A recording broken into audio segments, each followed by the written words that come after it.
Welcome back to another Epidose. These crazy people that just eat meat and can't stop talking about it. Today, it's Tom and Chris. Chris has been here a couple times before. He lives out on the East Coast. I live on the West Coast, and we're going to just kind of talk about how we pick what we eat and all the particulars of our own situations. Just for everybody out there who's new, Meat Mosaic is primarily my channel, but I have a lot of guests and a lot of friends that are on here routinely. We do one long format video a week, which is usually at least an hour. And then we do short ribs, which are short, like 5, maybe 20 to 20 minutes, where we try and concisely answer a question that we've heard or somebody requested. So tune in. You should see the premieres on the Meat Mosaic channel. They roll out a couple times a week. And our goal is always to help people out there who might be helped by a meat-based diet. So if that interests you, make sure you subscribe to the channel. Make sure you gently tenderize that like button. Leave us a comment. Maybe you want to tell us how you shop, how you prepare for your meals, how you decide what you want to eat, or how maybe you wing it and you just get through the day any way you can. So tell us about that and tell us about your particular situation, and leave us a comment, and make sure when you subscribe you hit the alert button so you know when the videos are rolling out. So how you doing today, Chris? Just got done with a long work day? Yeah, man, I got done with 8 hours, 11 to 3, took an hour break, and 4 to 8. So yeah, I kind of plowed through today. So how do you shop in advance, or since you're out driving around a lot, do you just stop where it's convenient? How do you work it? Well, I go to wholesale. I go to BJ's. We have this in Long Island, where I live, New York. So I usually definitely get eye round, and I go to Pat's Farm. It's a local butcher and a vegetable store, but they have a butcher section, and I get fat for free. I don't pay anything for it. Nice. So yeah, but during the times I've gotten New York strip, but unfortunately New York strip is like $70, 5 pounds, 6 pounds, here where I live, like $11.49 a pound. And it's not always financially convenient for me. And I think mentally, on a mental note, I had to shift and understand that food is a necessity and not a commodity, and not this tickle my taste buds. And I find when I put that in perspective and I eat meat and beef, and then I have broth and I make my own broth, and I have the fat, since it's so nutrient dense, I don't care for the other stuff. And I think that really helps me mentally. So that's what I had to learn over the course. But to get back to the shopping, yeah, I definitely prepare my food. Yeah, absolutely. I bring my food with me. There's times I don't, but now, since I had to slip up, so since I'm starting back on carnivore, I definitely make sure I have food on hand. So I really, the best I can, put this first. Right. Yeah, it's real easy for us busy people. If we're not prepared, you get out there in the working day and you get hungry and you're like, damn, I didn't bring my food with me, and then you're stopping for something convenient, or you're driving by and see something tempting. So yeah, being prepared and meal prep's a really big part of my routine. I know it's important for me, so I'm sure it is for a lot of busy people. So I know some Absolutely. people that they go to McDonald's or Wendy's or whatever, and they order beef patties. I don't know what it's like other places, but for me, those places are usually really busy, especially at lunchtime. And so it's like, man, do I want to go get in line there and eat some burger patties, or do I want to, have some steak that I prepared at home, and I'm not, one's not better than the other. I typically am gonna be prepared and have some steak, so Yeah, yeah, absolutely. I'm lucky too, because where I live, there's a lot of supermarket chains competing for business. So they'll put, New York strips on sale pretty frequently. So, I'm lucky. I know beef prices are going up, but sometimes I pay as little as $4.99 a pound when they're on sales. Right now they've been like $5.99, $6.99. Just got some they had porterhouse or T-bone for $6.99 recently. That's what I ate that. So, and then when the ribeyes are on sale, I I get ribeye and I trim fat off of them, which is heresy in some circles. So I post a picture on Instagram of a ribeye and they're like, "What is that?" And I'm like, "It's a ribeye." They're like, "Where's the fat?" And I'm like, I trimmed it off because it was too much." They get upset, or people say, "Oh, you can't just eat strip loin or New York strips all the time, or sirloin all the time, because it's just not enough fat." But we know that individually that varies, right? Some Yeah, of us do yeah. better on leaner cuts, and you and I are bigger guys, How tall are you? You're over 6 foot, right? 6'1". Yeah, you're 6'1". I'm 5'11", and we both have been overweight most of our lives, right? So that's different than a lot of people. We're a lot bigger than the average person. I'm always comparing myself to Justin because he's on this channel with me a lot, and he's more of an average size guy. So he's, I don't know, 145 pounds ish, a little bit shorter. I'm into weightlifting. I love lifting. So I'm a different guy. I have different needs. And I think that's one of the nuances that is kind of lost. I make the comparison with Justin also because he works from home. Right. So he works from home. So when it's lunchtime, he could stop and cook a steak or whatever he wants. Whereas I'm on the road, I got to take it with me.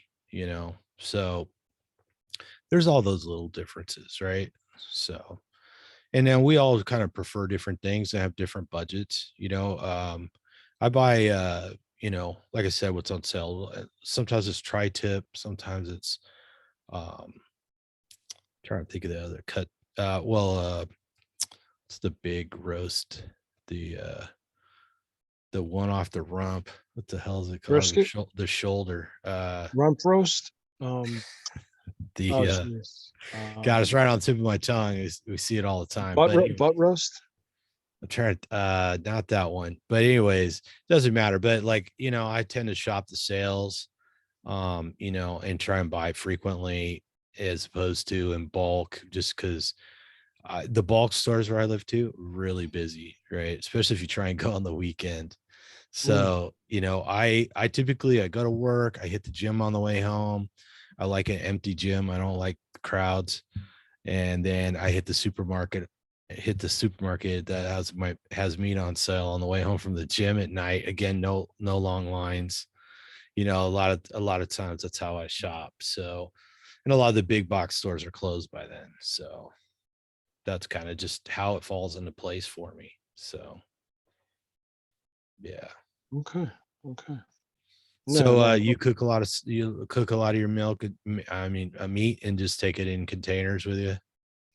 Yeah, I have Tupperware. I have like a big thing of Tupperware. So cut it up, slice it up, put it in there. And I wanted to ask you, Tom, do you freeze? Like when you buy a lot of meat that's on sale, do you freeze it? Yeah, sometimes when they have really good sales, I will, and I also have time because when I freeze it, I generally vacuum pack it, so it's in a, Mm. Mm. one a food saver bag, and it Hmm. sucks the air out and it seals it, Mm-hmm. so that helps prevent it from getting frostbite, or that, how it gets the ice on it and gets the freezer burn. Mm. It prevents that, but sometimes I feel like that's so time consuming and it's an additional expense, so I done pretty good with just shifting towards just buying it, going to the store a couple times a week, or sometimes even I'm more just buying frequent. fresh meat instead of freezing it. Yeah. Yeah. Yeah, it's a little Um, faster, right? So, in my mind, I don't know if this is true, but in my mind, like, I always like fresh meat. And so in my mind, I was asked people, like, if I freeze it and then like unfreeze it in the refrigerator, is it going to have a different kind of taste? I don't personally know, but I've always gotten fresh meat. And I remember I got these frozen burger patties at BJ's. And maybe I didn't know what I was doing, but I would take these, yeah, I would literally take these burger patties and cook them while they were frozen. But since the heat, and I put the cover on, and eventually, the water would cook the burger. But maybe I could have defrosted in the fridge, then cook it. But I don't know. I mean, what's your I think thoughts on some it? of those hamburger patties are actually kind of engineered to be cooked from a frozen state. So Oh, okay. Okay. I'm not 100% sure on all of them, but I know on the West Coast, most people or go to a big box store. It's usually Costco or Sam's Club, and the ones I got are usually at Sam's Club, and they're some kind of Angus beef, patty. And I generally cook those from a frozen state. I think they even package them so they break apart easy, basically. They're kind of textured a certain way, and I'd imagine they blend the meat a certain way so Hmm. that they go from frozen to a frozen state into the pan or the grill or whatever, barbecue that way, and they cook nicely. So it's probably a little easier with those, and I do like those Angus um patties. The last time I bought them, they were $16-17 for a big package of them, big Hmm. cylinder of them. And when you break it down, that's a lot cheaper than going out and getting a burger patty, nice, because they're nice Yes. big burger patties. They're like a third pound or something. They might be quarter, Hmm. but I think they're like a third pound. They're quite big and Hmm. they're quite good. And if you tolerate cheese, something like that with a slice of cheese on it could be fantastic. You could cook them in the pan, or you can slip them in the air fryer or whatever.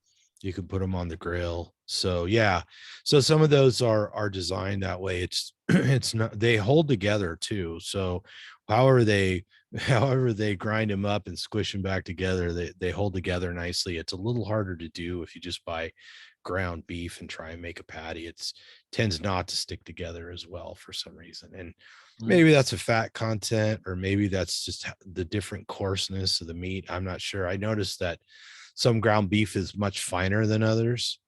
So, maybe that plays a role. So, Also heard sometimes they put like literally glue in it. Like I've heard that too. You've heard that from the meat industry? well, I have heard that, sometimes you go get a premium steak at a steakhouse and it's actually small cuts that are glued together. So I wouldn't be surprised if they do that with hamburger patties, but I'd be kind of surprised if they had to, because I kind of think it's a technique of how they grind it, how much fat, maybe there's some connective tissue mixed in with the muscle meat, and then the machine presses it into a shape with a texture on the outside, so it separates nicely when it's frozen, and then it also cooks well in the pan. I think they just kind of worked it out mechanically, but who knows, maybe there's some glue in there. I've never seen an ingredient listed on the package that would lead me believe there was glue, but that doesn't mean they listed it. That doesn't mean I didn't miss it. So Yeah, right. right, I don't That know. government of ours. Yeah. Yeah, there's all kinds of stuff that could be in food that doesn't have to be listed as long as it's below a certain amount, right? Or it's listed as 0 because it's only a half a gram per whatever unit or whatever, instead of a full gram, or 0.9 grams or whatever, So yeah, there's a little hocus pocus going on for sure. But I don't know anybody that doesn't like those burger patties per se. I mean, in general, most people like them. They seem to do well on them. So at the end of the day, we just want to be healthy and, you know, live within our means, So it seems Yeah, to be achieving that. So I don't worry about it too much. absolutely. So what about seasoning? What kind of seasonings do you like on your meats? I honestly use just salt. I Yeah. use Celtic sea salt. I don't do anything extra. Yeah, typically salted or unsalted just kind of depends on my mood that day, whatever sounds good. I do both. A lot of times I just cook it, and then if I'm eating it and I want a little salt, then I just put the salt on later. Sometimes like steak, when I flip it over, usually cook it on one side, flip it over one time, and then sometimes I'll put some salt on the side that's already seared, you know. You know what? I actually, now I'm thinking about it. I got Celtic sea salt, but I got two kinds. I got fine ground and light gray. And light gray, the grinds are a little bigger. And so Mm, I'm cooking New York strip, and I take a hand and sprinkle it. Oh, so nice.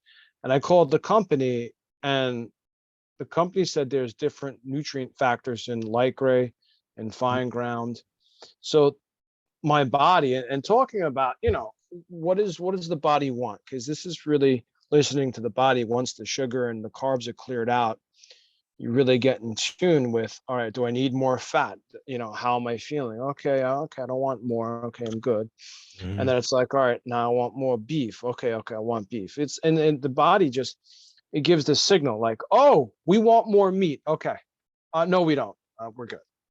And right. so there's really what I had to learn, and even with bone broth, and I had to learn to listen.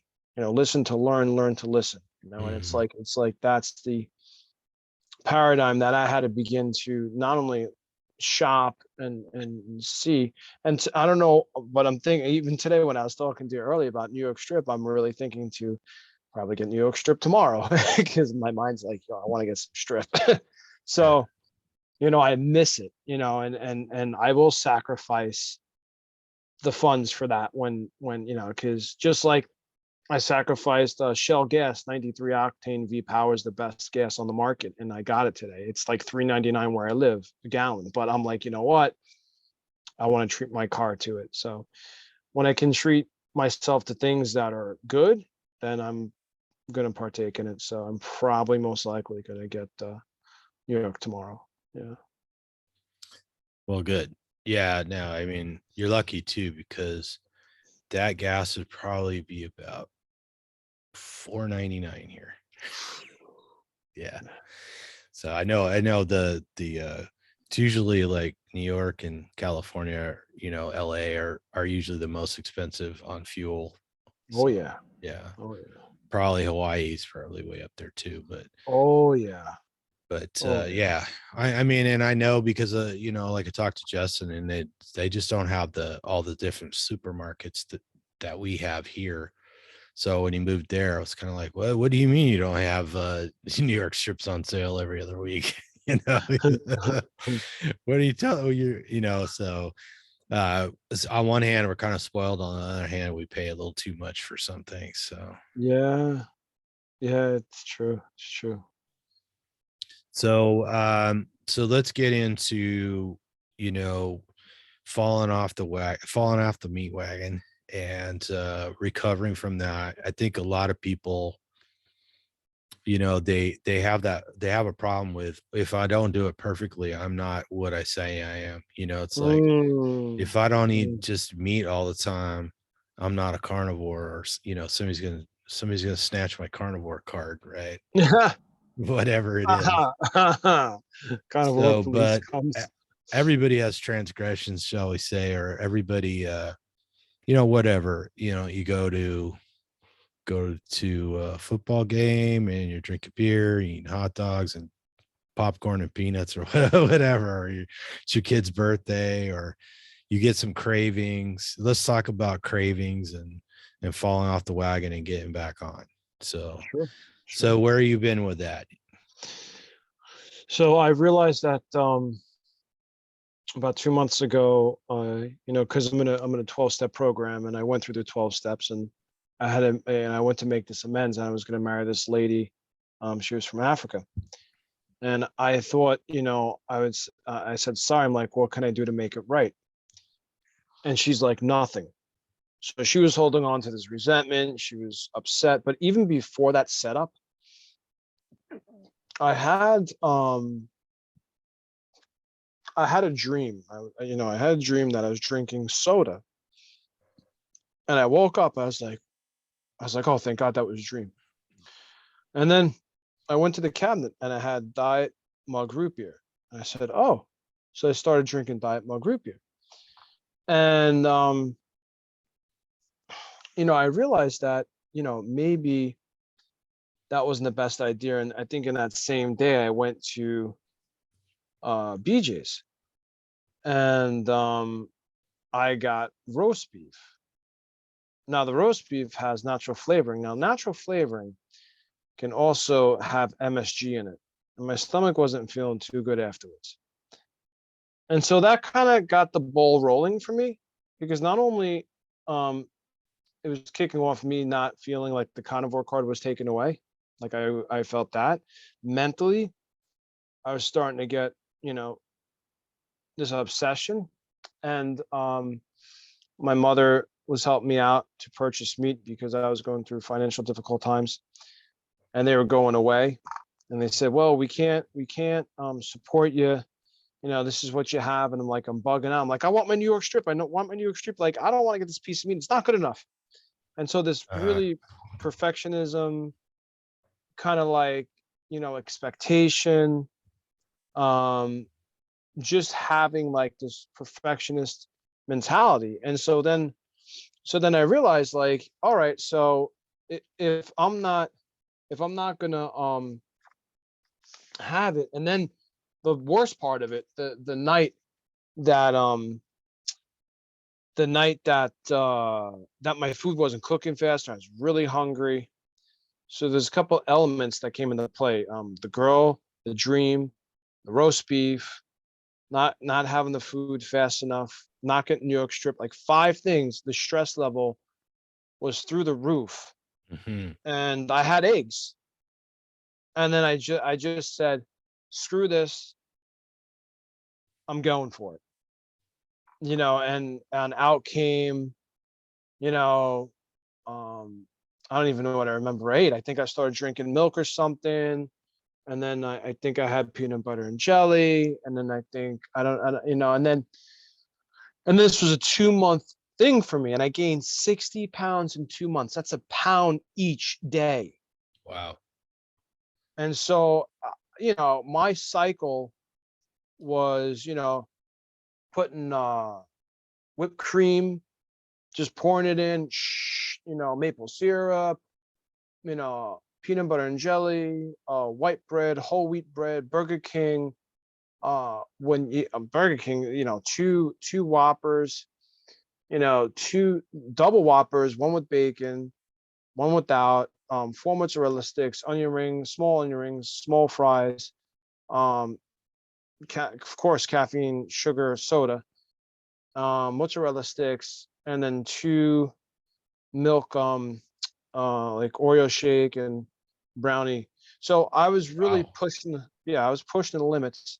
And I would have that Burger King. And then later on, like I would say I'm okay. And then later on, I have the Burger King again. And then I transitioned to 2 pints of ice cream a day, Ben and Jerry's. And Ben Jerry's has like Chunky Monkey has 1,200 calories. Then I got this other one that has like 1,300 calories. So I was pushing the envelope. Yeah. But the difference with me is that I was looking to get high from food, high, like Mm. literally high, like an alcoholic. Like my heart would flutter very fast. I'd get night sweats. I would feel up and down, up and down. So I would be trying to get out of myself, not to feel this lethargic of depression, of horror, that I just didn't want to feel my emotions. So at the time, it felt good to get high, but there was a price to pay. And so eventually, I was talking to my good friend Justin, and I can't keep doing this, blah, blah, blah.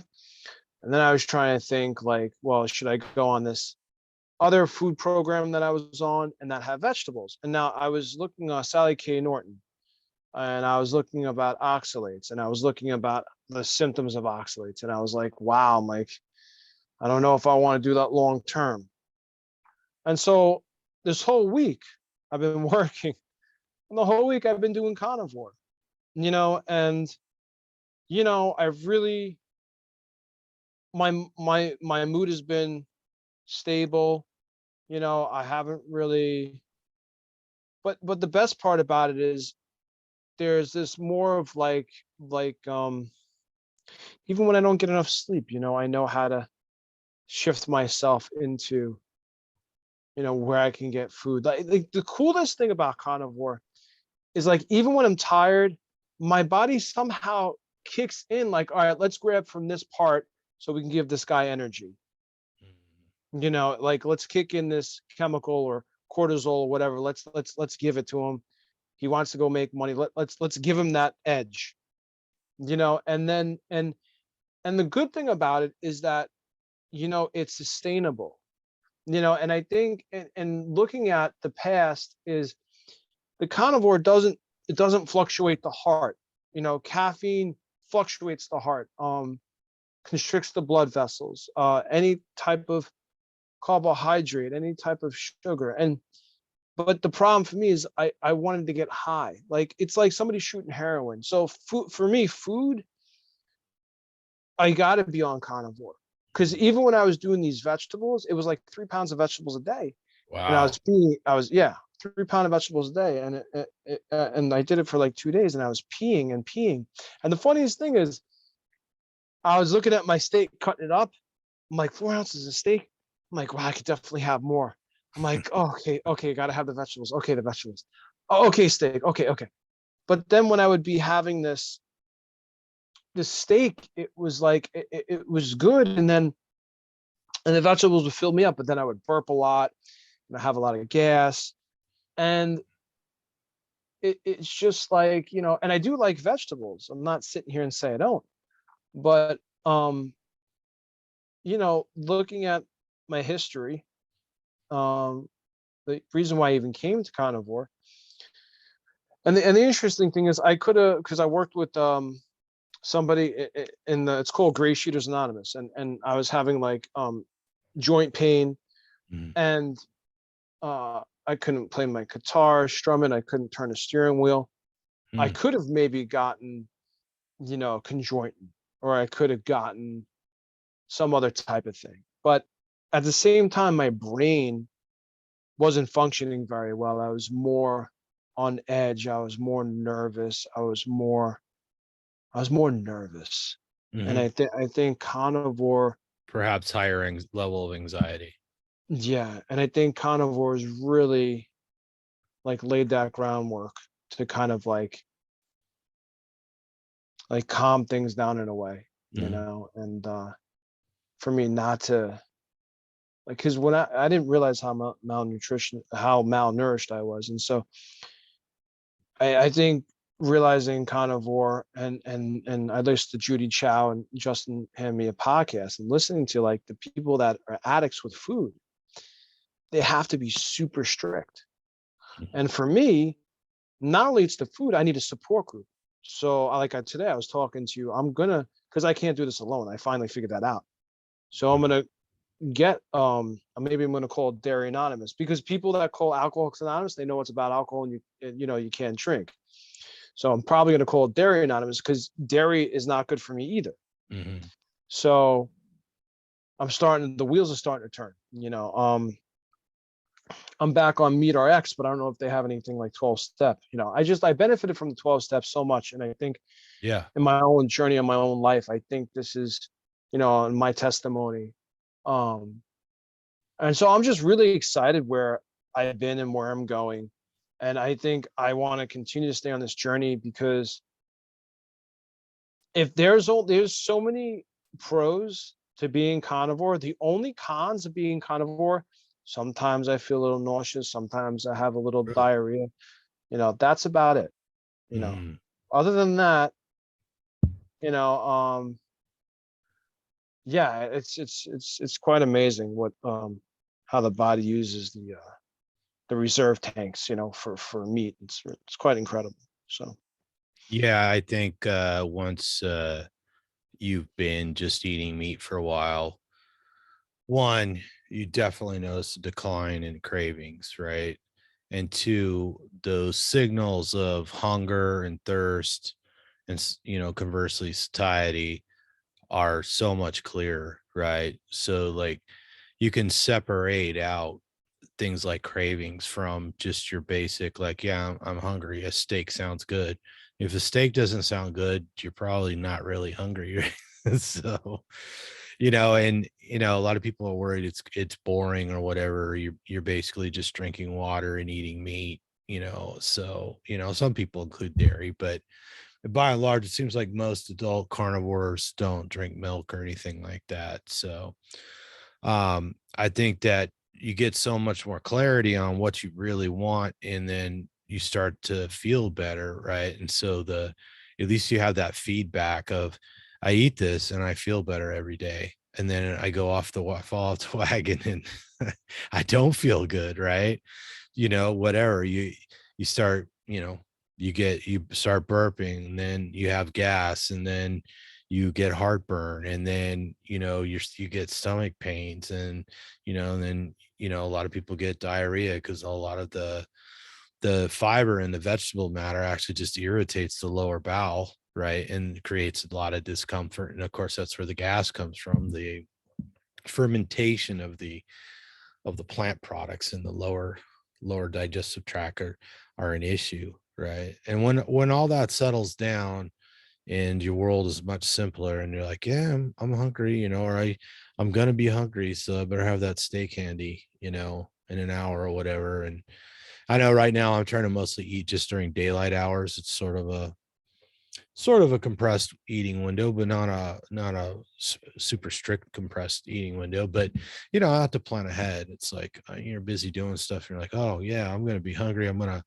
don't, instead of eating an hour after sundown when I'm starving, I need to eat when I first start feeling hungry while the sun is still up, and when I do that, I notice, because it's easy, like you get off work and then you're tired and you're hungry, and then the cravings kick in, and it's like, oh, what kind of junk food's on the way home from work, or what's at home when I get there. It's Halloween today.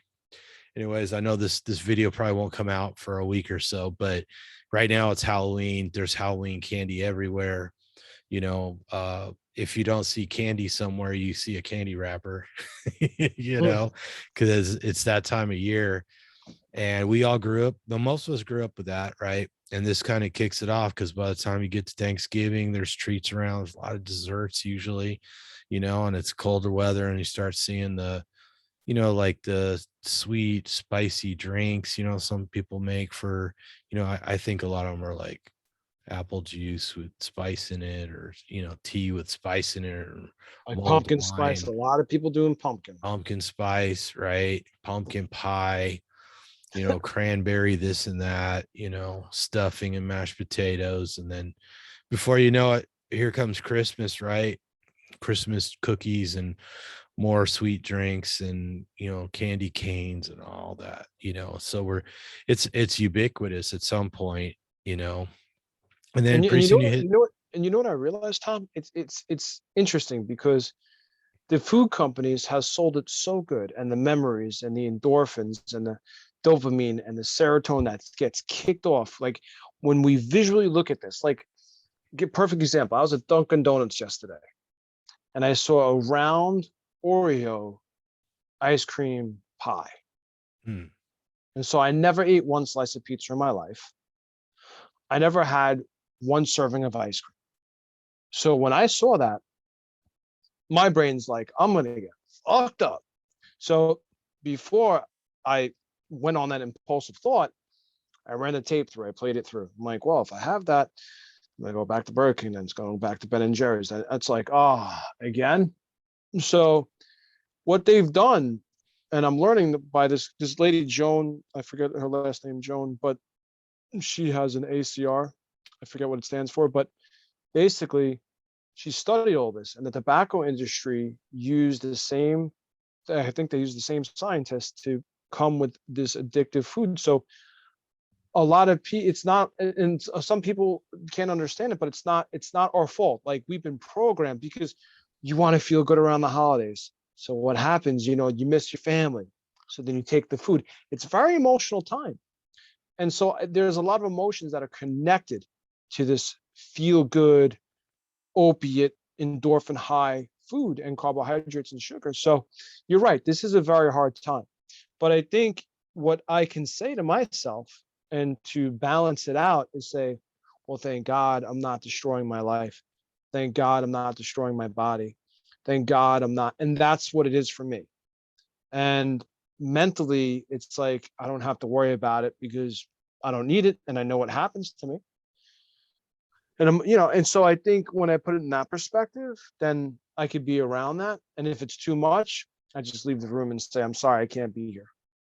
And to swallow my pride and say, I can't handle it right now. And to be honest with who I am. Mhm. Because some people can handle a piece of cake and then get back on carnivore. Some people can, some people can. I can't. And so, I really, want to press on to take this serious, for myself this time, because I've been around the ringer. I've had success with carnivore. So yeah. So I want to point that pivotal point, emotional component. That's why I brought that up, and an addictive component, because it goes very hand in hand with, especially coming up with the holidays, and the emotions go rampant. You know. Yeah, you never know where drama's going to hit you from, and take you out of your comfort zone. All kinds of things happen. People get in accidents, people pass away. Work stress, financial stress, relationship stress. Those things often sort of launch people in the wrong direction. You get going down the path, you have a good success, and then something blindsides you, Yeah. and then Yeah. wow, you're off tracks. You're eating frozen ice cream Oreo cakes Yeah. and Yeah. complaining because they're out of chunky monkey at the supermarket, Yeah. right? Because I ate it all. Well, even in the holidays, I mean, ever since I was a kid, they've kind of pushed the apple cider, the non-alcoholic apple cider, as like a alternative to alcohol, like champagne. Typically, that's kind of like the alternative to champagne, let's say. But that stuff is really sweet. I mean, Mm. it's made from Oh, the but world's sweetest apples, apparently, because I drank it a lot of times when I was a kid, or whatever in the past. It's we celebrate, it's very common at like Thanksgiving, Christmas, New Year's, Easter, probably on Valentine's Day, so, but for people like us, it's just as bad as it, maybe a glass of champagne is less damaging than a glass of that. It's Mhm. because it's a lot. Champagne can be tart, or it can be dry. It's not necessarily sweet, so it's not going to necessarily trigger the cravings, right? So both of them are a bad idea for people who are having trouble with, adhering to a diet or fighting cravings or whatever. So it's just the point that some of these things that are supposedly healthy alternatives are really just as bad for some people, or if not worse. Yeah. So I can never just drink one thing of champagne. I mean, I would want to look, because I'm also a recovered alcoholic, so I look for the mhm, other thing. So right, because alcohol turns into sugar, so I have to stay away from all addictive substances. sure, yeah, a Yeah. lot of people are facing that. It's like they don't just have one substance, they have an addictive personality. So yeah, and a lot of people are finding that out when they get to middle age, right? Oh yeah. So that's a whole nother monster. I mean, the chunky monkey can be just as compelling as a champagne, right? Yeah. I just always remember, like, I grew up in the the movement of low fat, which Hmm. was the worst movement, and they dump all Yeah, that sugar and they pound all the food. So of course I didn't know what was going on. But I always remember eating more, like, especially after 7 years old. I don't know, maybe my brain just shifted, and I mean, something traumatic happened to me when I was 7, but that doesn't help either. But I think my brain was just set up in a certain way just to, and it's so funny. The scientists have found out that you don't have to have any kind of post-traumatic stress disorder. These foods in themselves are addicting in nature, period. It doesn't even sure. matter if somebody has a problem or an upsetting emotional thing. They're Right. just addictive just by themselves. Right. You know? Well, we know that like the microbes that live in your digestive tract that digest carbohydrates, when when they start running out of carbohydrates to break down, they actually send a chemical signal to the brain to acquire more carbohydrates, right? And that's Is that just the one is of that the the candida? signals. Is that the candida? No, well, I don't know if candida is involved in that process or not. I mean, candida is a fungus, and it's pretty much in small amounts in everybody. But when you eat starchy diets or whatever, candida tends to overgrow. Um, so Okay. that could Mm. be part of it, right? But I know that just as a part of normal digestion, that the carbohydrate digesting microbes do in fact signal the brain to acquire more when they're done. Like, Mm. hey, send some more down. And that's a different from, say a dopamine hit. Maybe you eat something really sweet, you're eating some sugar, you're on your second pint of chunky monkey, and your dopamine keeps going off, and that's an entirely different signal, right? Plus there's mouth pleasure too. Ice cream's different from steak, bread's different from you know everything else, right? And we learn to like those things as kids. Even vegetables, I honestly think that given our druthers, we probably wouldn't eat a bunch of vegetables, if we didn't learn to like it. I mean, I make the case all the time. When I was a kid, I didn't like pizza. Everybody loved pizza. Everybody looked forward to pizza night. And I was like, oh man, I hated it when I was a kid. It's hot, and it had a lot of, it had a lot of stuff in it I didn't care for, like bell peppers typically, and it was, kind of on the spicy side, and I didn't really get it. And then eventually I learned to like it. I learned to love it like everybody else. And I like to make the point that, pizza in particular, pizza dough is usually made from high gluten wheat.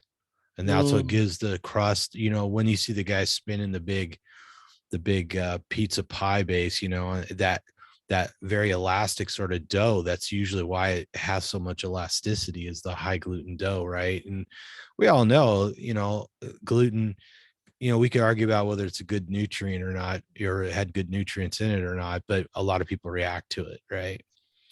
And then you put the tomato sauce on there, which is, tomatoes are a nightshade vegetable. A lot of people react to that. The tomato sauce often has sugar added to it to make it sweeter, and then you put things like bell peppers on it. Again, another nightshade, right? Mm. So, all along the way, there's an accumulation of foods in just a pizza. And then a lot of it has a lot of vegetable oil in it. I know I had a friend who worked at a major pizza chain when I was a kid, and he was telling me that they would put 2 cups of vegetable oil in one large pizza. Hmm. 2 cups. That's a lot of vegetable oil, right? Oh, That's a yeah. lot of anything. Wow. So you put all that in there. And of course, from a carnivore perspective, vegetable oil is bad for you. Wheat's bad for you. Gluten is which is a plant protein, is bad for you. Nightshade vegetables are, I think they're bad for most people in general, but a lot of people are very susceptible to them and have reactions to them, right?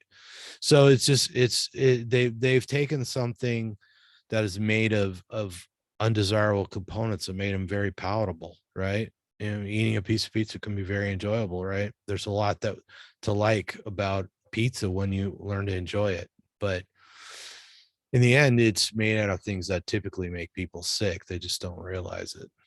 So, Mm. I think they don't realize it because it makes them feel good. It makes them high. And again, mhm. that addictive quality. They're like, well, where else can I get that? And then the coffee starts, and then the milk starts, and Yeah, and you get into a book like Sapiens, and the author points out that wheat is the most successful plant because it basically enslaved human beings, right? Human beings, and we get sort of a dopaminergic reaction from eating wheat. It triggers the brain. There's morphine like, or like compounds in the wheat, and also in cheese. Cheese, has casomorphines in it, so they trigger that dopamine response. And so you have two elements right there, and then the sweetness of the sauce typically, and so you have a very pleasurable sort of food made out of things that are primarily problematic, right? Because you feel good when you're eating it, and then you don't feel so good later. So the Mm. next day, right? And it Oh yeah. tends to put weight on you, and the vegetable oils tend to accumulate in our system, and they're almost always oxidized. So they're a poor substitute for animal fat to begin with, but now they've been squeezed out of a seed. I mean, we call them vegetable oils, but they're really seed oils. There's that kind of nuance there in the language. And one of the points to try to get to on Meat Mosaic videos is that we're trying to elevate the conversation, right? Like you yourself talked about how you don't do well with dairy, but there's some people that can have some dairy and it is fine, right? And dairy is complicated. Cheeses are complicated, milk is complicated, and some people consider eggs dairy, which I don't really, but in our language it's not really clear, so I like to pull it out and say, look, pizza's bad because of all these ingredients. It's not just one thing. It's not just the cheese, it's not just the dough, it's not just the nightshades, it's all of them. And we could do the same thing. We could pick apart dairy, but suffice to say, you don't do well with it. And then again, most adults, they don't have a lot of dairy. They're not chugging milk.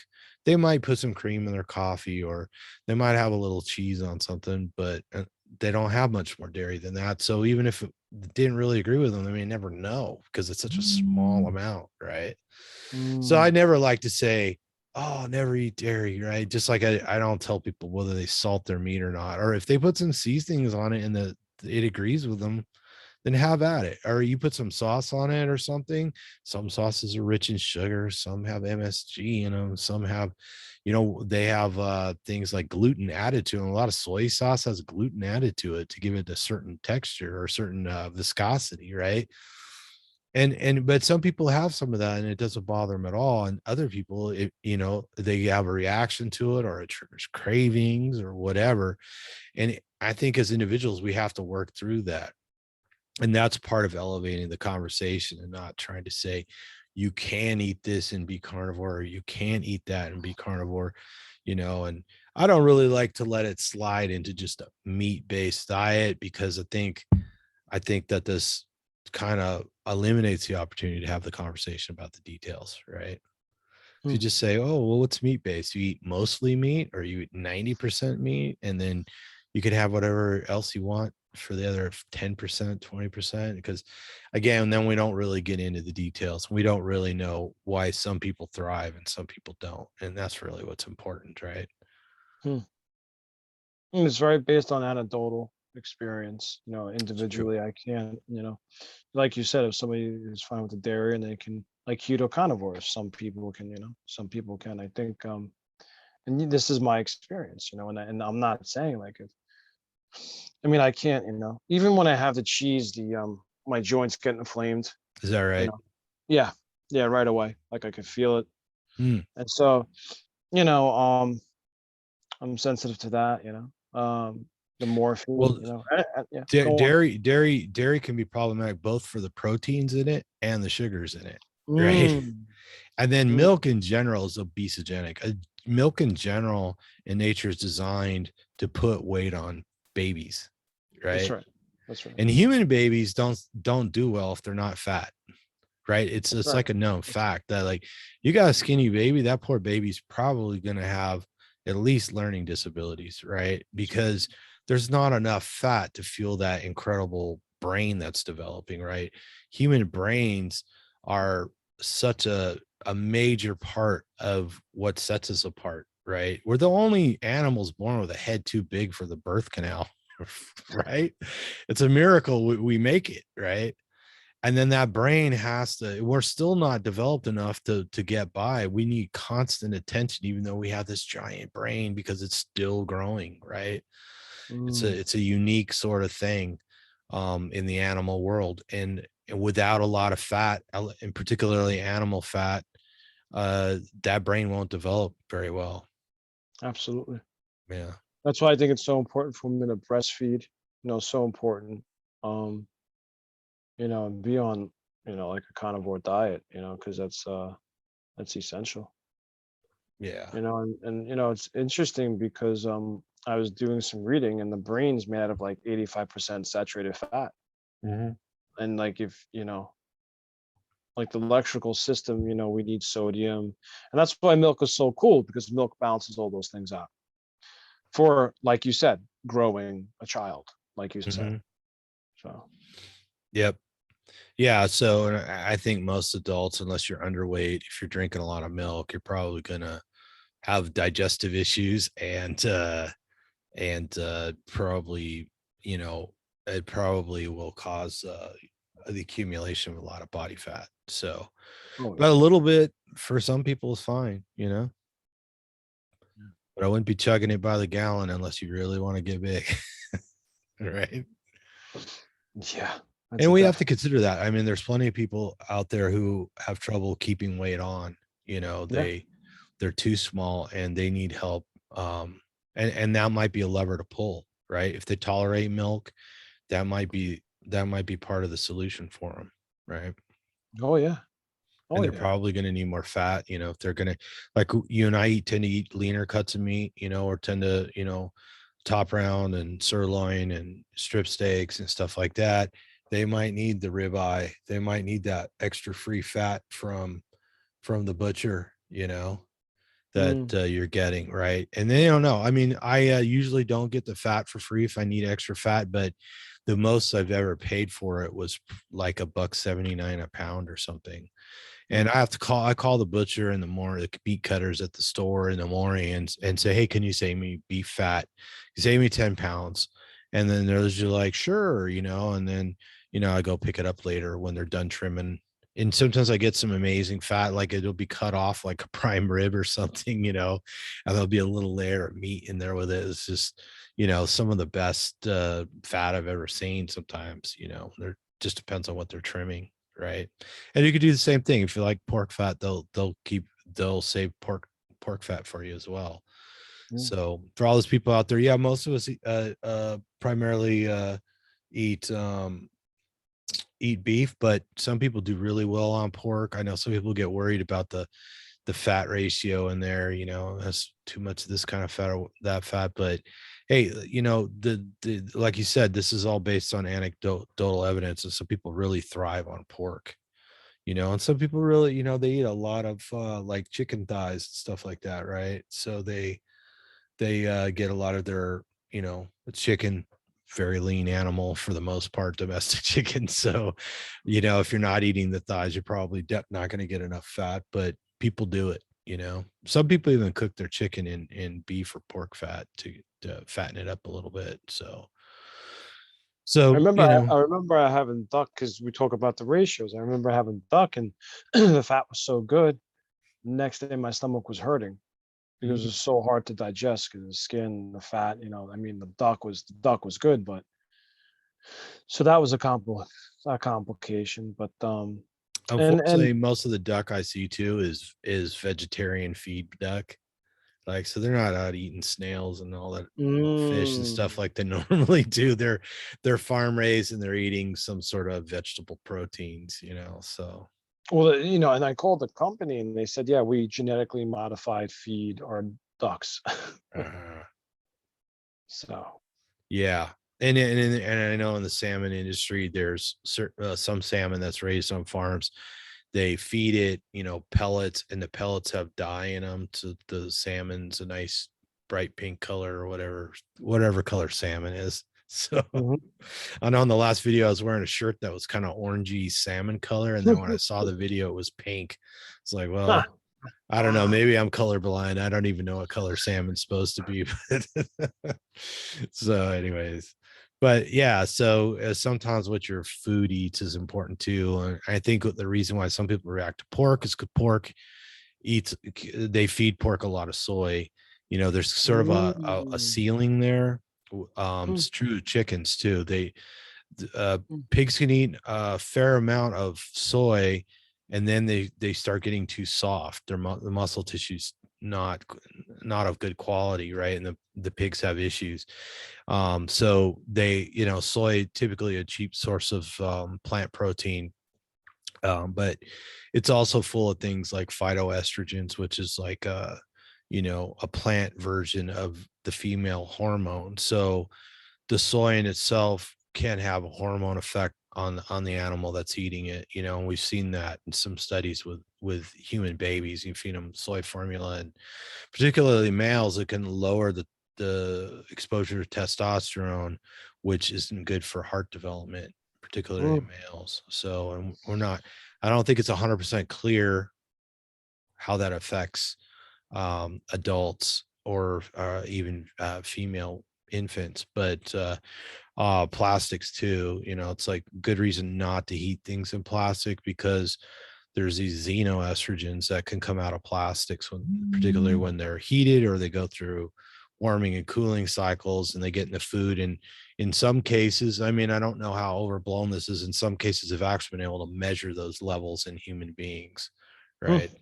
So, and that there's enough hormone there to actually alter processes. So, something good to avoid, right, is not affecting your hormone levels with these exogenous compounds, right? So, and of course, hogs don't live on soy. Chickens don't live on soy in the wild either, right? And pigs will eat anything. I mean, they only eat squirrels and baby deer. It's crazy what they'll eat, cats, whatever they can get, and they spend a lot of time rooting around, getting stuff out of the ground. They eat grubs and stuff like that. And same thing with chickens. Chickens are pretty carnivorous. Most birds can eat some grain and seeds and stuff like that, but chickens, they eat mice and grubs and worms, and they're usually scratching around doing that. That's where they get the bulk of the nutrition. But then the chickens and the farms, they're fed the crop based, often like you said, the hybrid or genetically modified grains make up the bulk of their diet, right? And they have a very short lifespan. It's like grow them to a certain size, get them as fast as you can, and slaughter them. So yeah. cows fortunately have to eat a lot of grass, so there is some fattening up done with grain at the end in stockyards and stuff like that, but they still are primarily grass eating animals. They don't tolerate a bunch of soy and stuff like hogs do. So But what happens with cows when do they die? Do they get complications if you give them too much yeah, soy? they get sick, and they've tried things in the past, like they literally would feed garbage to cows. They would spray sugar on weeds that were growing out of control that they normally wouldn't eat. There's been all these things, and that stuff's not really done anymore. The how most cows spend a lot of time on pasture, and they eat things like alfalfa, which is like a crop grass, right? It's not a grain, you know.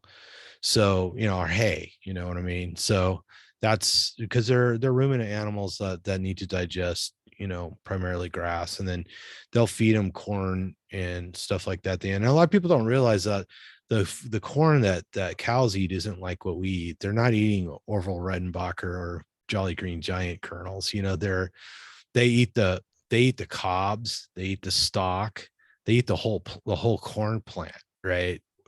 And they usually get the corn that's not fit for human consumption, stuff that got hit by a drought, or just whatever, didn't have enough water, didn't have enough nitrogen or whatever. So they're not necessarily competing with us, and they don't eat that much. So most of these herds are managed by PhD level specialists who monitor the cows and adjust their diet accordingly. And then of course the diet for a dairy cow is different from a beef cow, because the dairy cows, they need to produce milk. So they have some So, different needs. so overall, like that's interesting because you would always hear like, "Oh, grass fed, get grass fed beef." But I guess in all honesty, every cow eats grass, even conventional. That's what you basically say. That's what you're saying. Yeah. They're so some people will criticize and say, well, when the calf is born, they get formula, and then they eat grass for a little while, and then it's off to the stockyards to be fattened, and then they're eating grain, so they don't spend that much time on grass. But a lot of dairy farmers, actually, the cows do get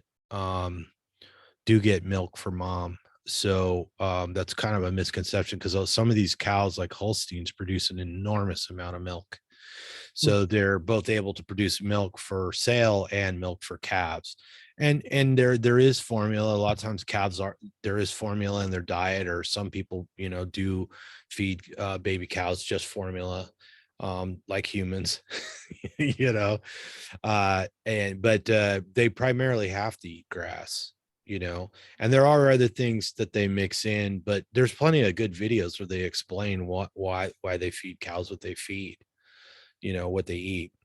And more people are going to grazing cattle and just rotating them on pastures so that the grass, because ideally they live in an environment, cattle are supposed to roam around and chew the top of the grass off and then move on, and then the grass is stimulated by that and it grows back. Meanwhile, the root system of the grass gets deeper and deeper. And I mean, prairie grass can be, 10 feet deep into the ground, and that's actually pulls the carbon out of the air, the CO2 out of the air to build itself. So Mm. plants like grass are built out of CO2, right? And if they have really deep root systems, the rainwater goes into the ground rather than running off because it's keeping the Mm. soil alive.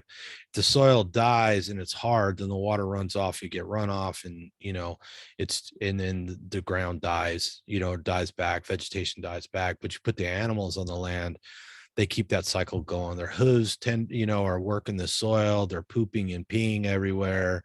Cows move water around and they chew the grass. The grass gets stimulated to grow back. So now more and more farmers are just rotating the cattle from pasture to pasture, and they're running pigs and chickens and turkeys and finches, and all these other animals are getting on the land as well as part of the process, because all those birds, like we're talking about chickens, and turkeys walking around, digging in the earth and eating stuff. They eat the parasites that the cows get, so as the cows poop out the parasites, the birds come along and eat them. And then that lowers the parasite load on the cattle, which keeps the cattle healthy. And then you don't need dewormer and stuff like that to keep the cows healthy, right? Because Mm. the birds are pulling it out of the environment and turning it into protein, right? So, Wow. It's yeah. amazing. So that's how things are changing, so hopefully we're all moving in that direction. Hopefully we'll be able to get humanely raised, well-fed, animal protein all the way around at an affordable cost. So just to ask, are these videos? Because I've literally seen videos, and I think like where a forklift and they're basically abusive to the cow. Yeah. I mean, there's farms out there that do that, right? Well, the thing with the forklift is sometimes cows get sick and then they can't move, so they Oh, they do pick them up with forklifts and stuff like that. But once a cow is in that shape, it's not allowed to be part of the food chain.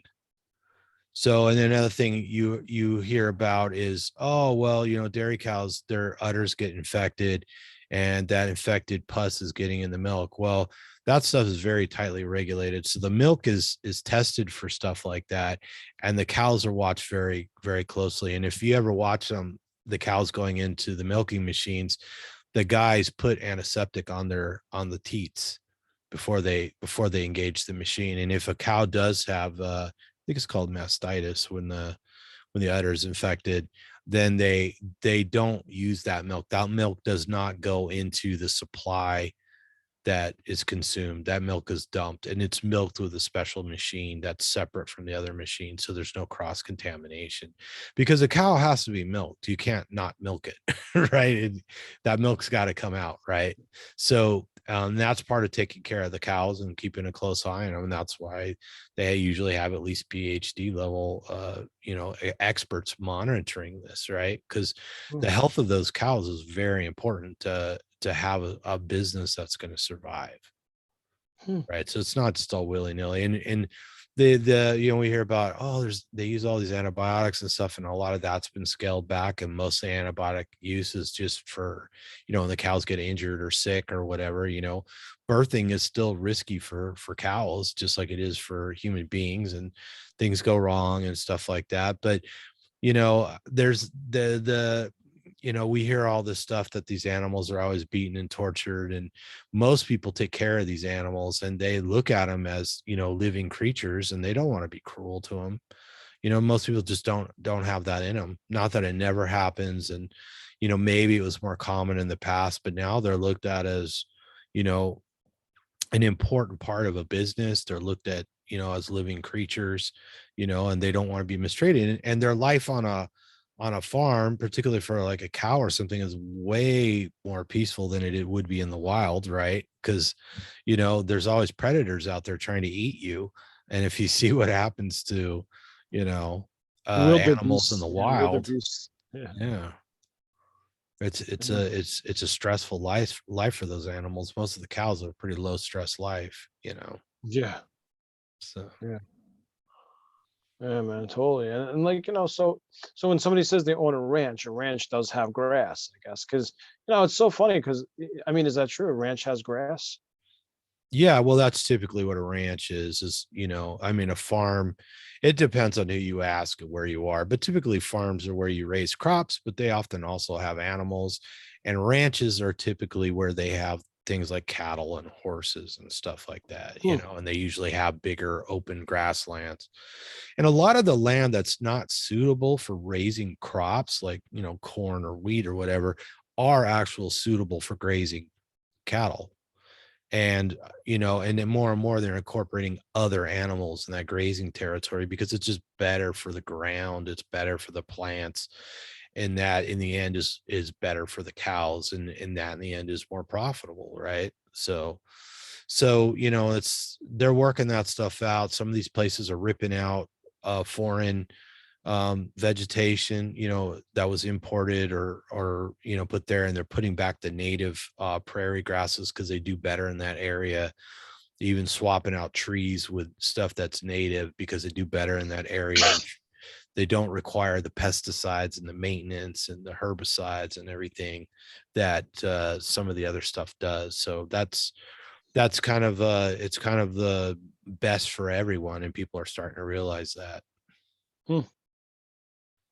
Hmm. Because if you take the animals off the land, and you live in an area with seasonal rain, like on the southwest and stuff like that, the land will typically turn into desert if you take the animals off of it, because the cattle will walk from a stream over to eat some grass, and they're urinating and defecating on the ground, and that's putting moisture back in the ground, right? So then when the rain falls, it's not just running off into the creek off the barren ground, and you get less erosion because you have more plants. The roots hold the ground together, right? Hmm.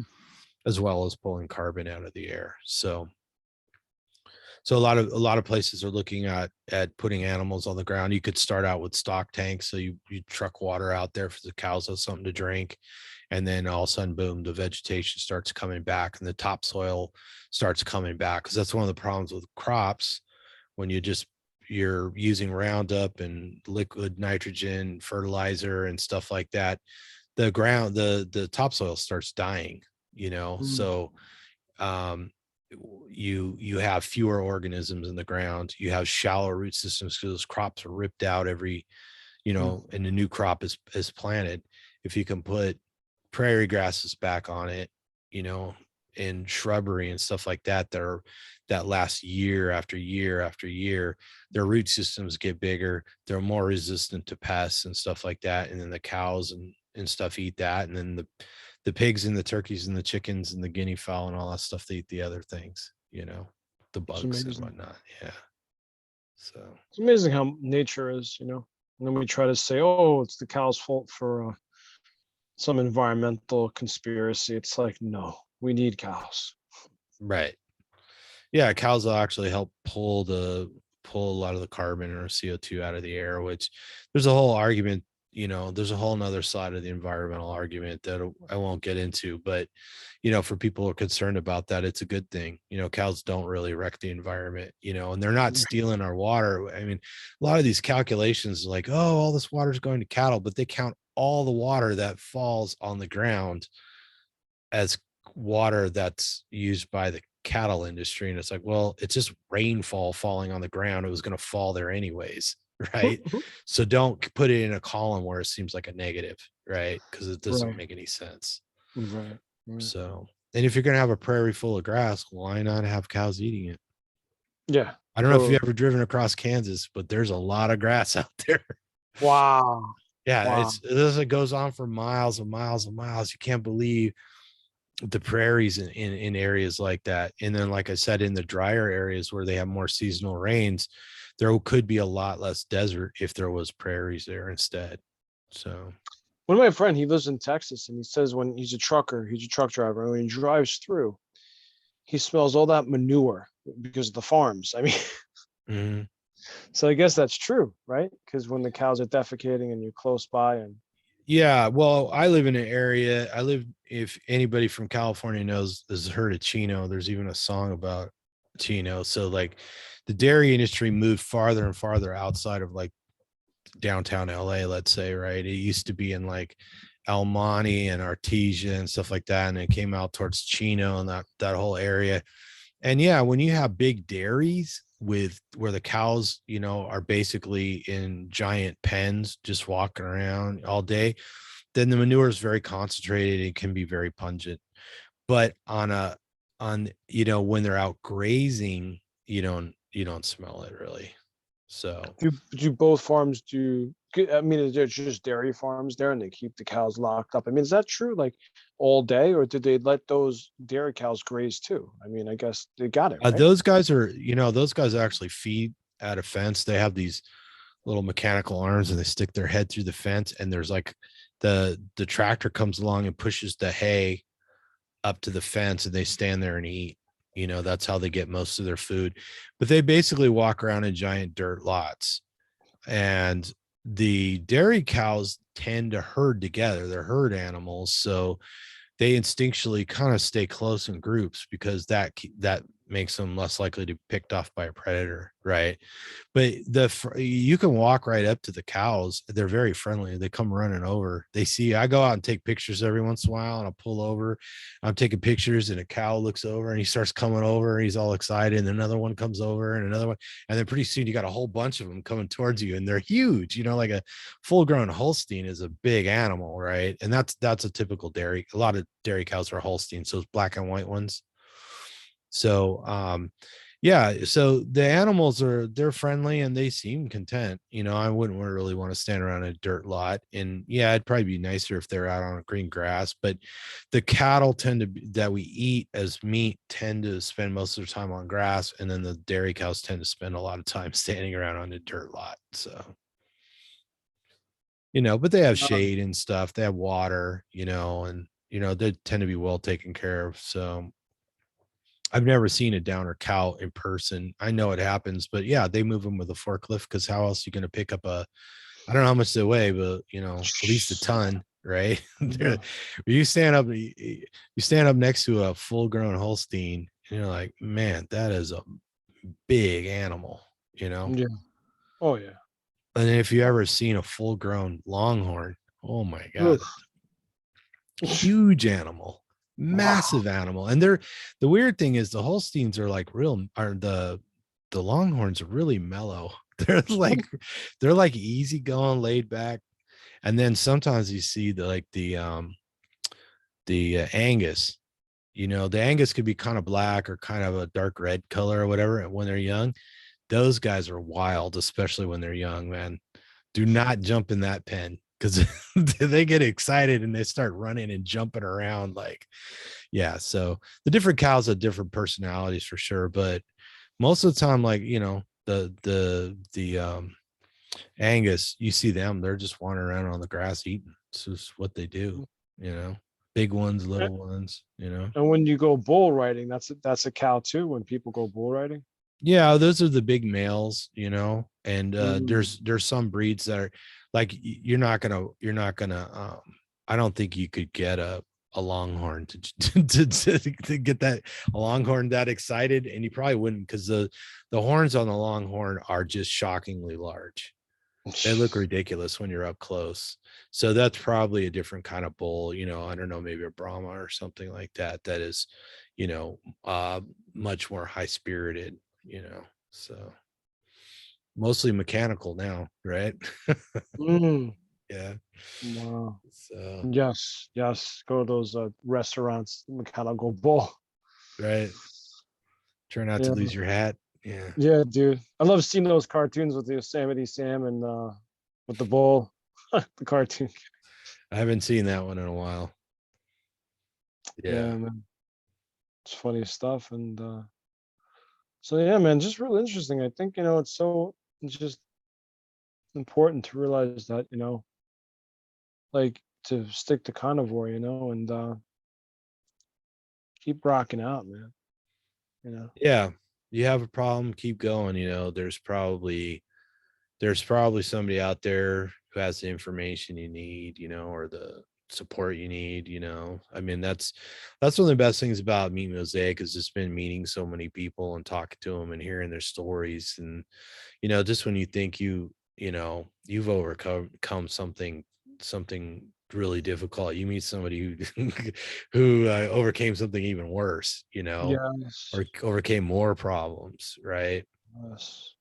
Yes. And so just the good foundation of having a diet where your anxiety's less, your joints don't hurt, you know you know when you're hungry. I mean, it sounds so weird, but like to really know that you're hungry and what hunger's like, but you're not on a roller coaster, because it's like when your blood sugar drops, right? What happens to you? Do you feel queasy? Do you get grumpy? Do you get shaky? The, well, the funniest thing is my my parents, since they don't eat the way I eat, they get like really irritable. But Mm, me, it's funny. Like I get tired, but I don't get that irritable. You know, it's interesting. There's one time, where and I was talking to Austin, um, but and I asked her, but she didn't really give me a. Well, she said, "Oh, if I was going to work with you, find that out." But there's a time I was eating raw meat, and I felt 20 years younger. No mhm, joint pain, like no joint pain at mhm, all, nothing. mhm. But it was like I took 20 shots of caffeine. Really? Oh my god, I was a freaking nut job. Huh. And so there was no being calm. There was like you couldn't calm me down. Interesting. Yeah, Yeah, like I was ready to go. Like I would fight anybody. Like I I was when I eat raw steak, I tend to feel more energized. oh yeah. And when I've looked at the science, raw meat is only slightly more nutritious than lightly cooked meat. Hmm. Or the longer you cook it, the less nutrition typically, right? You Hmm. start denaturing the amino acids that make up the proteins. And then there's something that happens to the fat. It seems to be less digestible the more you cook it. Some people like their meat well done. And I mean, if you're thriving on that, I'm not going to argue with you. Do what you got. Do what you do, man, if it's working. Right. But yeah, I have noticed that sometimes like I eat raw meat, especially when I'm hungry, and it's like a little bit euphoric and I feel really energized. The trick is to make sure your meat's fresh and not contaminated, right? So typically when people get sick from meat, it's because it's contaminated with something. It doesn't just turn into poison on its own. It's the bacteria or whatever that's eating it can produce toxins that make you really sick, or you can get an infection from it, right? But a lot of times that's because it's contaminated. So yeah, eating raw meat's a tricky thing. When you look at the archaeological evidence, you see cultures like the Vikings ate a lot of raw meat, and they ate it from a lot of wild animals, and consequently, they had a lot of parasites.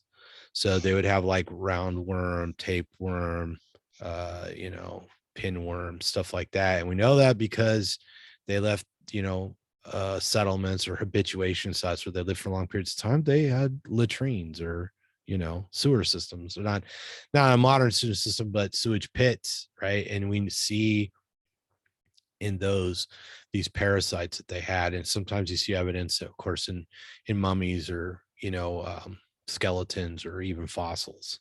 um, we know that people, they got funguses on their skin that was terrible, and we know they got a lot of parasites, and even in on lesser developed communities where people are still hunter gatherers, things like skin fungus and parasites are still a big problem. So Mm. not too surprising, but the domestic herds and stuff like that tend to be relatively free of things like roundworm and tapeworm and trichinosis and all that stuff that we're afraid of. tends not to be present, different story when you're eating wild animals for sure. I Yeah. can believe that. Yeah. Because the water they drink, Mhm. anything. Yeah. Yeah. Yeah. The And I mean, ponds. Yeah. you hear every once in a while about people eating, even freshwater fish, and they get a liver fluke or something like that, from the fish. It could happen. And in even commercial fish, sometimes there's worms in the meat, and the guys that process it will lay the fillets out on a glass table and literally pull the worms out with tweezers before it goes to market. Yeah. And then some fish, like your tuna, bluefin tuna and stuff, they live in a strata of the water where there's very few parasites, so they just tend to have few parasites. Whereas other fish live in areas where there's more parasites, so on and so forth, right? So it gets complicated. But fortunately, we live in a world where we have a pretty good, our meat supply tends to be pretty clean as long as it's not contaminated with, sewage or, chicken feces or something like that along the way. It tends to be very high quality. And there's a lot of countries where people eat raw meat every day. It's in the US, it's not as common. You see it on the menu. There's steak tartare and stuff like that on fancy restaurants where they serve it. Japan, they serve a lot. Ethiopia, they serve a lot of raw meat. And a lot of people, I mean, the word Eskimos, or what we call Inuits in modern times, the word Eskimo is a name given to them by their neighbors, and it means the people who eat raw meat. So that's what their neighbors called them, and we see throughout history, one culture kind of look down on another if they ate raw meat because we cooked meat. And then, everything from who has the whitest bread to who has the best cooked meat, differentiated cultures over time. But we know that people have eaten raw meat from very, very long, from the beginning of human beings. We ate raw meat because we were eating a lot of meat long before we discovered fire. So unless you got some other way of cooking it, which I don't think they were making ceviche and all that 300,000 years ago. But I can't say never, right? I can't say for sure. I wasn't there. But So you thought so. Why do you, just to ask, why do you continue to cook your meat? I mean, if you can do good on raw meat, is there any I do reason why? both. I enjoy both, Oh, and it's just like the seasoning of it. okay. um Did you ever try just going like a week doing raw? And did you oh have? yeah, so especially sometimes when my favorite cuts are on sale. And I mean, Emily, she'll tell you right now, yeah, I mostly eat raw meat because I'm lazy. So I eat a lot of raw meat when I'm really busy, you know. So, and I've even had a coworker or two walk in when I'm eating lunch and like, is that raw meat? You eating? Is that raw steak? Are you eating raw steak? Like, yeah. I mean, I realize most people are going to be put off by it or, not ready for that. So I don't flaunt it, and if I go out to eat, they won't serve you raw meat most places. Mm, I ordered a burger last night and I was like, yeah, as rare as possible. And it was barely this side of medium when I got it, mm, So, and it's like, okay, that's what they can do here, right? That's all their policy allows. That's the limit of the guys cooking it or whatever. I'm fine with it, But if I have my druthers, if I'm cooking a steak, I just sear it on the outside and it's basically raw in the middle, and then you get that flavor of the seared, and then you get that nice texture of the raw, and I like that. So, but mm. if I get nice fresh steak, I'll just eat it, the way it is. But did you ever have my experience where you went like a week eating raw meat, just raw, or 1 day or 2 days just raw, not cooked, and you felt like so energized, like you couldn't, like you were just like five I never pounds. got to that level at all. I just noticed like right after I eat raw meat, and not always, sometimes I do feel very energized, very like I feel like I'm really clearly thinking and I have a lot of energy, but I never was like hyper, or it never felt like caffeine to me or something like that. Okay, okay, okay. But yeah. Yeah, it's And just and such then a if you different. ever cross the Rubicon and eat that fermented liver, there's a really strange effect it has. I don't recommend it because I honestly don't know if it's safe or not, but people do eat fermented liver. It smells horrible. Um, like you better eat it outside. Horrible. And it has a similar effect, but I don't know that this is healthy, and I don't know that, it's really nutritious, but it is kind of a delicacy, and some people make it. And you literally just ferment it in a jar and burp it once in a while. You let some air in once in a while, but it's pretty disgusting. But there's some disgusting foods out there. So, that people have been eating for thousands of years that we're just not used to, right? Even some cheeses are, are repulsive, right? So, Like the yeah. moldy cheese. Yeah, which I don't mind so much. I'll blast every once in a while. My girlfriend goes back to Wisconsin. She brings me 16-year-old cheddar, and it's Wow. just absolutely amazing. Yeah, Mm, there's nothing else like it, right? 16 years. Wow. Yeah, So it's probably so sharp. it's very sharp, and it doesn't have to be that old, but sometimes it gets these crunchy little diamonds in it that have just like a flavor you don't get anywhere else. I don't know. I call them diamonds. I don't know what they are, but it's almost like a crystal that forms in the cheese. Wow, that's amazing. Yeah. So, That's cool. anyways. So, do you have anything else you want to say to everybody about carnivore? And Well, I'll let Tom know, but I'm definitely want to get a 12-step going, and somehow I want to start first face to face, and then I eventually want to branch out maybe on Zoom or something. yeah, maybe we can find you some more people that have similar experiences like yours who understand the 12-step program that can help you out. So Yeah. that's a good thing. If people out there, if you're a carnivore and you're familiar with it, maybe leave us a comment. Maybe we can get in touch with you, and maybe you could be part of the project that Chris is working on. Yeah. I'm all Yeah. about growing the carnivore community and helping people out. So anyway, I can do that. I'm always behind it. So Yeah. Yeah. And I think it's just in my experience, it's important that to just, I don't know, the best thing for me was to go carnivore. You right. know.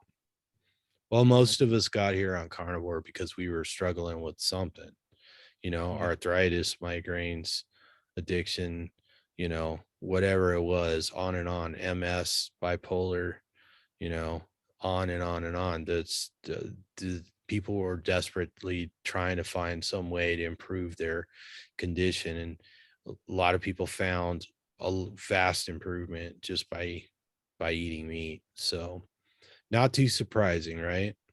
It's kind of how we all Amen. come together, and so many of us have so many different problems, right? Mm, amazing. It's hard not to believe that a lot of human suffering is made worse by the diet that we used to be on, right? That's why they call it the sad diet. Right. Native that American. that's the real truth, right? Yeah. Yeah. All right, Chris. Well, thanks for coming on. Stay in touch. Like I said, everybody out there, we hope you enjoyed the video. We hope you leave us some comments. And until next time, make sure you eat some meat. And whatever you do, don't fall down the carb hole.